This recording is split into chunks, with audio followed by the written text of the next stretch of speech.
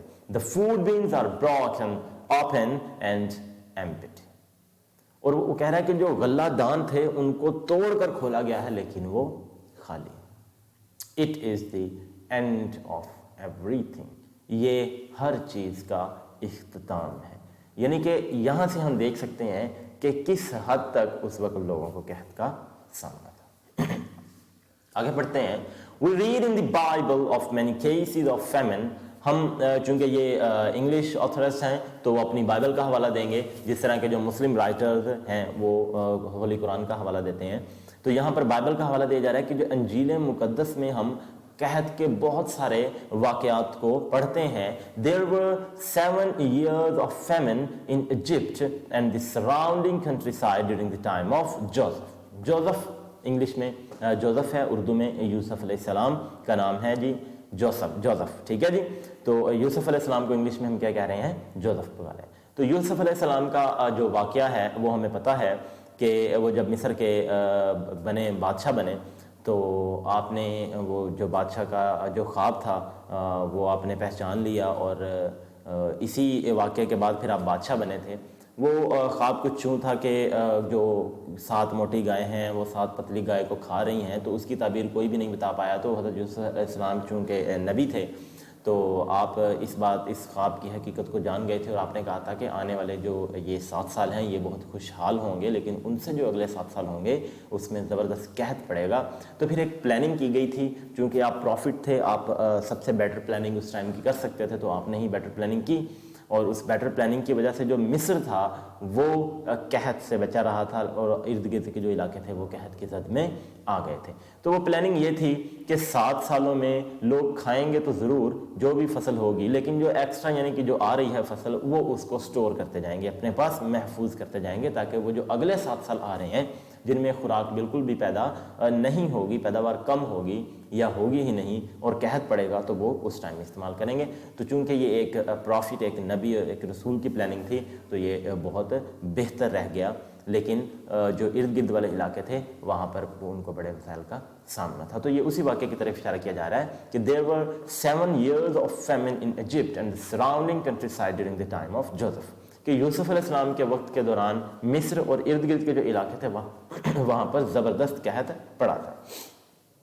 Widespread disaster was only avoided by the previous compulsory storage of food under Joseph's management during plentiful harvest, plentiful bulky bumper harvest، یعنی کہ یوسف علیہ السلام نے جو management کی، جو انتظامات سنبھالے، ان کے تحت جو بھی اس وقت خوراک کو محفوظ کیا گیا تھا، وہ جو ڈیزاسٹر تھا، جو فیمن قحط پڑنا تھا، کیٹاسٹروفی ہونی تھی، تباہی خوراک کی وجہ سے، وہ اس کو اوائڈ کیا گیا، بچایا گیا، صرف اس لیے کیونکہ یوسف علیہ السلام کی جو بہتر انتظامی معاملات تھے ان کی وجہ سے وہ لوگ جو ہیں وہ بچ سکے اور خوراک محفوظ کر لی گئی ڈیورنگ پلینٹیفل ہارویسٹس، ان دنوں میں یا ان سالوں میں جب خوراک جو تھی وہ بہت زیادہ ہو رہی تھی۔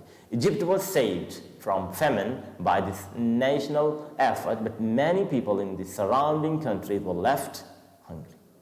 مصر کو تو یوسف علیہ السلام نے اپنی یعنی کہ اس پلاننگ، اپنی بہتر انتظامی معاملات کی وجہ سے اور ایک قومی کوشش کی وجہ سے مصر جو تھا وہ قحط سے محفوظ رہا، لیکن جو مصر کے ارد گرد والے لوگ تھے وہ سب کے سب بھوکے رہ گئے کیونکہ ان لوگوں نے پلاننگ نہیں کی تھی۔ Joseph's own brothers came to Egypt from Palestine to buy grain. تو یوسف علیہ السلام یہاں پر کیسے ہیں، ان کا ایک پورا واقعہ ہے. قرآن مجید میں بھی کچھ اس کے واقعہ جو ہے اس کے کچھ حوالے جات جو ہیں وہ ملتے ہیں، تو آپ یہ پڑھ بھی سکتے ہیں. یوسف علیہ السلام کا واقعہ کہ یوسف علیہ السلام یہاں پہ مصر میں کیسے آئے، اور ان کے جو بھائی تھے وہ وہاں پر فلسطین میں ہی تھے. تو چونکہ یہ پلاننگ صرف مصر میں ہو رہی تھی، فلسطین والوں کو نہیں پتہ تھا، تو وہاں پر جب ان کے انہی کے جو سگے بھائی تھے ان کو بھوک کا سامنا ہوا تو وہ لوگ پھر وہاں سے یہاں آئے مصر میں غلے کی تلاش میں، اور آگے سے پھر ہمیں پتہ چلتا ہے کہ ان لوگوں کو پھر معلوم ہوا کہ یہاں جو بادشاہ ہے وہ ہمارا بھائی ہی ہے، اور وہ آگے سارے معاملات سیٹل ہوئے. From the birth of Christ to about 1800, there are records of famine in Europe in 350 different years. One famine every 5 years. عیسیٰ علیہ السلام کی پیدائش سے لے کے 1800 تک وہ کہہ رہا ہے کہ 350 مختلف سالوں میں یورپ میں قحط پڑا، یعنی کہ ہم یہ کہہ سکتے ہیں کہ ہر 5 سالوں میں ایک قحط پڑا. In England, during the same period, there was at least one major famine every 10 years. اور اگر ہم انگلستان کی بات کریں تو وہاں پر ہر 10 سالوں بعد ایک کم از کم بڑا قحط ضرور آیا تھا. اور یہ وہ قحط ہیں جو ایک بڑے پیمانے پر آئے تھے، چھوٹے موٹے قحط کے تو یہاں پر ذکر کیا ہی نہیں جا رہا، وہ بھی تھے. These were general famines when a large area of country was affected, but there were many more local famines. دیکھا نا جی، مقامی قحط بھی تھے یعنی کہ چھوٹے موٹے، لیکن یہاں پر وہ قحط کی بات کر رہی ہے، جو رائٹر ہیں ان قحط کی بات کر رہی ہے جو کہ ایک بڑے پیمانے پر آئے تھے. We can get some idea of these famines from our folklore. Folklore لوک داستان ہوتے ہیں جی، سٹوریز ہوتی ہیں، ٹیلز جو کہ نسل در نسل سنائی جاتی ہیں.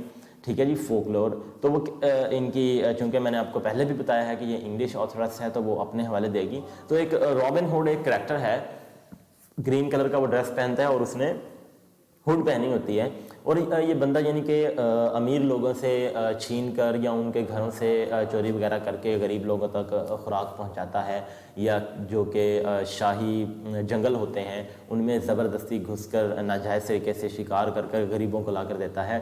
کیونکہ یہ جو کلاس ڈفرینس اور ڈسٹنکشن ہے یہ تو ہمیشہ سے ہی ہمیں پتہ ہے.